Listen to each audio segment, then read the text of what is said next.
សន្តាគារខ្មោច The Haunted Hotel សម្រាយរឿង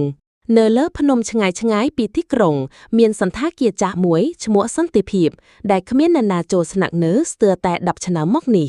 ប្រវត្តិសាស្ត្ររបស់វាបានសរសេរថាមានការស្លាប់មិនធម្មតាច្រើននៅទីនោះពីអ្នកធ្វើការចាស់ៗដល់ភ្ញៀវដែលមកស្នាក់ក្រុមយុវជន4នាក់ពីរប្រុសពីរស្រីដែលជាការិយាល័យផលិតវីដេអូ YouTube បានសម្រេចចិត្តទៅថតរឿងស្នាក់នៅនៃសន្តាគារខ្មោចក្នុងរយៈពេលមួយយប់ដើម្បីទាក់ទាញមនុស្សមើលនៅយប់ដំបូងពួកគេបានប្រកាសកាមេរ៉ាខាងក្នុងនិងខាងក្រៅផ្ទះសន្តាគារតែចាប់ពីម៉ោង11យប់ទៅមានអ្វីចម្លែកចាប់ផ្ដើមកើតឡើងសំឡេងស្រាប់ស្រែងនៅជាន់លើទោះបីជាគ្មាននរណាឡើងទ្វារបើកបិទដោយខ្លួនឯងកាមេរ៉ាផ្លិតភ្លើងនិងបង្ហាញរូបស្រមោលស្ត្រីកំពុងឈរនៅច្រកផ្លូវចូល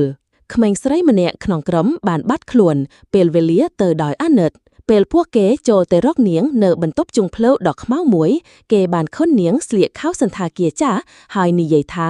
ខ្ញុំមិនអាចចាកចេញពីទីនេះបានខ្ញុំជាភ្ញៀវប្រចាំបន្ទាប់មកទៀតភ្លើងបានផ្ដាច់ហើយការទាក់ទងជាមួយពិភពក្រៅត្រូវបិទបាត់ក្រុមគេនៅសល់3នាក់ត្រូវរត់គេចឈួនតែពេលវេលាឆ្លងកាត់នោះគឺដូចជាគ្មានច្រកចេញពួកគេចាប់ផ្ដើមឃើញអ្នកធ្វើការចាស់ៗដែលមើលទៅក្រិននិងនិយាយថា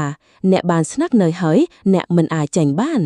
ចប់បែបរន្ធត់នៅថ្ងៃទីបន្ទាប់សន្តាគារនៅស្ងៀមស្ងាត់ដូចជាមិនមានអ្វីកើតឡើងតែពេលមានគេចូលទៅរកវីដេអូក្នុងកាមេរ៉ាឃើញតែភាពងងឹតនិងសំឡេងស្រាប់ស្រែងនិយាយថាស្វាគមន៍មកសន្តាគារខ្មោច